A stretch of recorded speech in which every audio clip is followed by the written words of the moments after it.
በስመ አብ ወወልድ ወመንፈስ ቅዱስ አሐዱ አምላክ አሜን። በጌታና በኃይሉ ችሎት የበረታችሁ ሁኑ። የሐዋርያው የጳውሎስ መልእክት ወደ ኤፌሶን ሰዎች ምዕራፍ 6 ቁጥር 10። ይህንን መልእክት የምትሰሙ ሁላችሁም በያላችሁበት ሰላም እግዚአብሔር ይብዛላችሁ። የሰላም አምላክ ልዑል እግዚአብሔር ስለዚች ዕለትና ሰዓት ክብርና ምስጋና ለእርሱ ይሁን። በጌታና በኃይሉ ችሎት የበረታችሁ ሁኑ። በዚህ ቃል ስለ መንፈሳዊ ብርታትና ዲያብሎስን መቃወሚያ መንገዶች ምን እንደሚመስሉ እናያለን። ላይክና ሼር በማድረግ እንድትጀምሩ፣ ሰብስክራይብ ያላደረጋችሁም ሰብስክራይብ እንድታደርጉ በአክብሮት አሳስባለሁኝ። በመጀመሪያ ኤፌሶን ምዕራፍ 6 ከቁጥር 10 ጀምሮ ያለውን አነበዋለሁ። በቀረውስ በጌታና በኃይሉ ችሎት የበረታችሁ ሁኑ፣ የዲያብሎስን ሽንገላ ትቃወሙ ዘንድ እንዲቻላችሁ የእግዚአብሔርን ዕቃ ጦር ሁሉ ልበሱ። መጋደላችን ከደምና ከሥጋ ጋር አይደለምና ከአለቆችና ከሥልጣናት ጋር ከዚህም ከጨለማው ዓለም ገዦች ጋር በሰማያዊ ስፍራ ካለ ከክፋት መንፈሳውያን ሰራዊት ጋር ነው እንጂ። ስለዚህ በክፉ ቀን ለመቃወም ሁሉንም ፈጽማችሁ ለመቆም እንድትችሉ የእግዚአብሔርን ዕቃ ጦር ሁሉ አንሱ።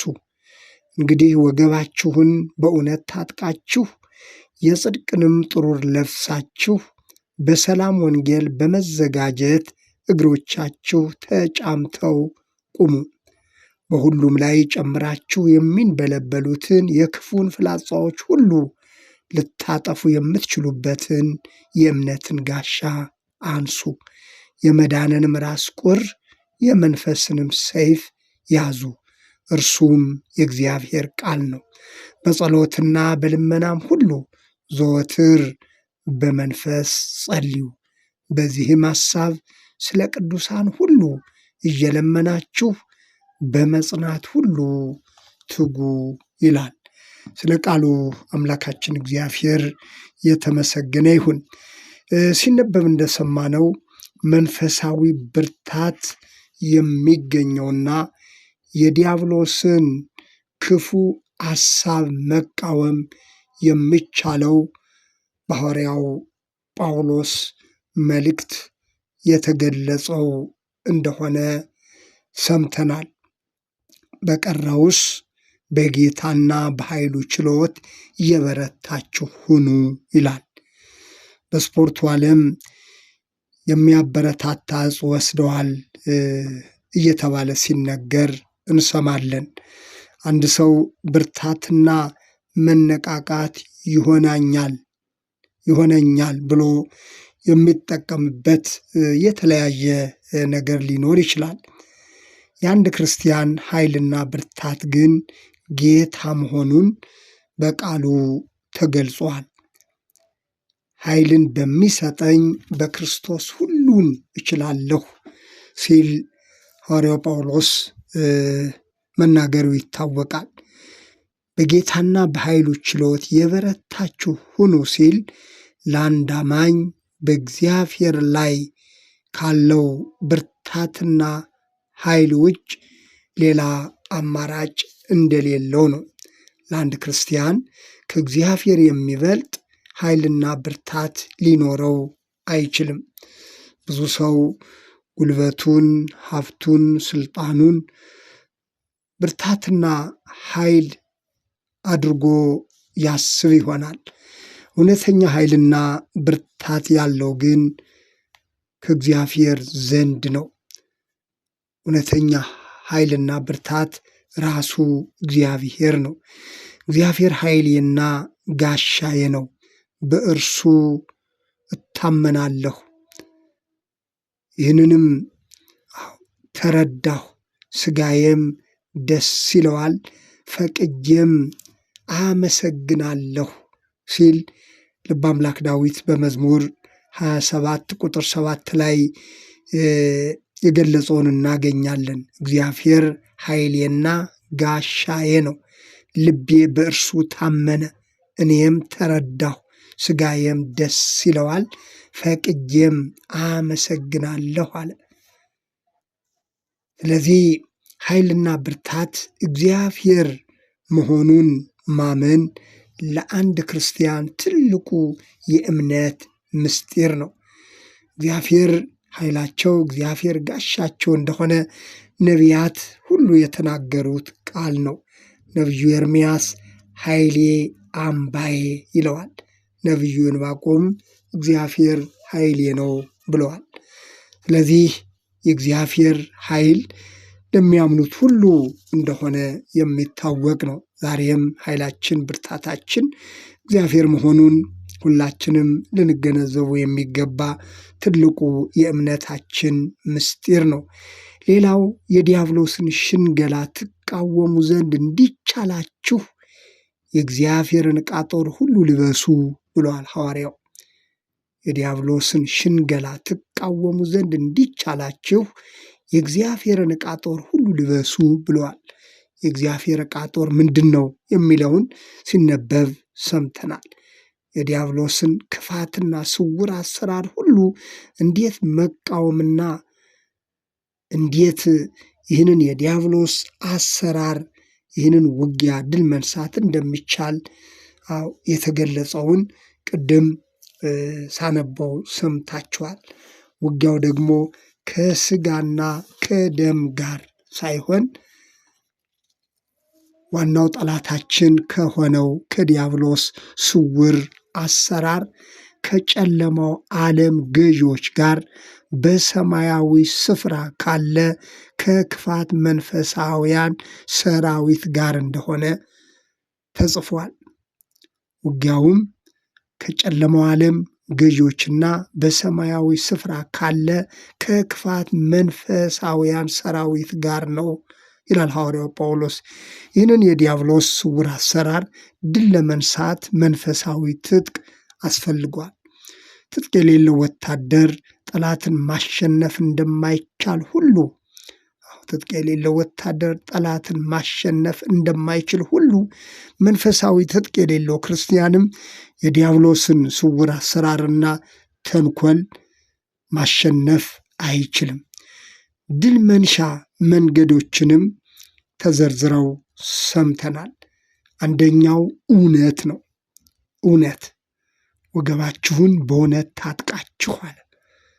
ወገባችሁን በእውነት ታጥቃችሁ። እያንዳንዱ ክርስቲያን በመንፈሳዊ ሕይወት መታጠቅ ያለበት እውነት የተባለውን ነው።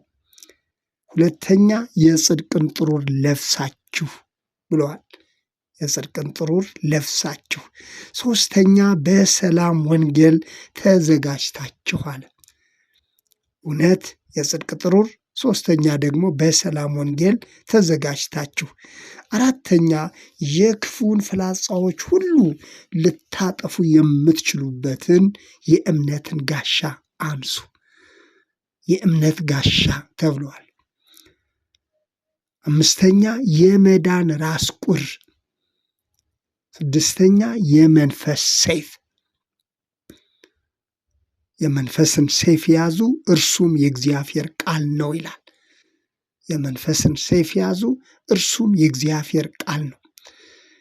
እነዚህ ሁሉ ለአንድ ክርስቲያን የዲያብሎስን የክፋት አሰራር ለመቃወም የተሰጡ መንፈሳዊ ትጥቆች ናቸው። አንድ ወታደር በጠላት ፊት የሚይዘውን የትጥቅ አይነት ሐዋርያው ጳውሎስ በምሳሌ በመጠቀም ለአንድ ክርስቲያን ደግሞ ትልቁን ጠላት ዲያብሎስን ለመቃወምና ድል ለመንሳት እነዚህ መንፈሳዊ ትጥቆች እጅግ አስፈላጊ መሆናቸውን ገልጾት እናገኛለን። የተገለጹት ሁሉ ተጠቃለው የሚገኙት በእግዚአብሔር ቃል ውስጥ ነው። የተገለጹትን ሁሉ አጠቃለው የያዘው የእግዚአብሔር ቃል ነው። የመንፈስን ሰይፍ ያዙ አለ፣ እርሱም የእግዚአብሔር ቃል ነው። የተዘረዘሩትን ጉዳዮች በውል ስናስበው ስናይ ዲያብሎስን የማሸነፊያ የመቃወሚያ መንገዶች ሆነው የቀረቡ ናቸው። የዲያብሎስን የክፋት አሰራር የምንቃወመውና ድል ለመንሳት የምንችለው በእነዚህ መንፈሳዊ ትጥቆች እንደሆነ ሐዋርያው በግልጽ አስፍሯል። በጌታና በኃይሉ ችሎት እየበረታን እነዚህን መንፈሳዊ ትጥቆች ዕለት ዕለት መታጠቅ እንዳለብን ሐዋርያው ጳውሎስ በዝርዝር አስቀምጧቸዋል። ዲያብሎስን ስለጠላ ነው ብቻ ከኛ ሊርቅ አይችልም። በተገለጹት መንፈሳዊ ትጥቆች ግን ዕለት ዕለት እነዚህ የተዘረዘሩት መንፈሳዊ ትጥቆች በሕይወታችን ቢኖሩ እውነት የተባለው የሰላም ወንጌል የተባለው ሌሎችም የተገለጹት በዝርዝር ያየናቸው ነገሮች ሁሉ ለአንድ ክርስቲያን ትልቅ መንፈሳዊ ትጥቆች ናቸው። እውነት፣ የጽድቅ ጥሩር፣ የሰላም ወንጌል፣ እንደዚሁም ደግሞ የእምነት ጋሻ፣ የመዳን ራስ ቁር፣ የመንፈስ ሰይፍ፣ እነዚህ ዲያብሎስን ለመቃወም ትልቆቹ ዋናዎቹ እርሱን ድል የመንሻ መንገዶችና ከእግዚአብሔር የተሰጡን መንፈሳዊ ትጥቆች ናቸው። በጌታና በኃይሉ ችሎት እየበረታን በእነዚህ መንፈሳዊ ትጥቆች ደግሞ ዕለት ዕለት በሕይወታችን እነዚህን እየተጠቀምንባቸው ዲያብሎስን መቃወም ብቻ ሳይሆን ድል መንሳት ይቻላል ማለት ነው። ስለዚህ የሰው ልጅ ኃይሉና ብርታቱ እግዚአብሔር እንደሆነ ከእግዚአብሔር ዘንድ የተሰጡንን መንፈሳዊ ትጥቆች ደግሞ በሕይወታችን እየተጠቀምን በእነዚህ መንፈሳዊ ትጥቆች የጠላት ዲያብሎስን አሰራርና ክፋት ማፍረስ ይቻላል ማለት ነው። ዲያብሎስ ከሚጠላቸው ነገሮች መካከል አንዱ እውነት ስለሆነ በዝርዝሮቹ ውስጥ የመጀመሪያው ነገር እውነት ተብሎ ነው የተገለጠው። ወገባችሁን በእውነት ታጥቃችሁ። የመጀመሪያዎቹን ሰዎች ዲያብሎስ የሰራው ትልቁ የክፋት አሰራር እግዚአብሔር የሰጣቸውን እውነት ከውስጣቸው እንዲወጣ ማድረግ ነው። እውነትን መቀማት ነበር።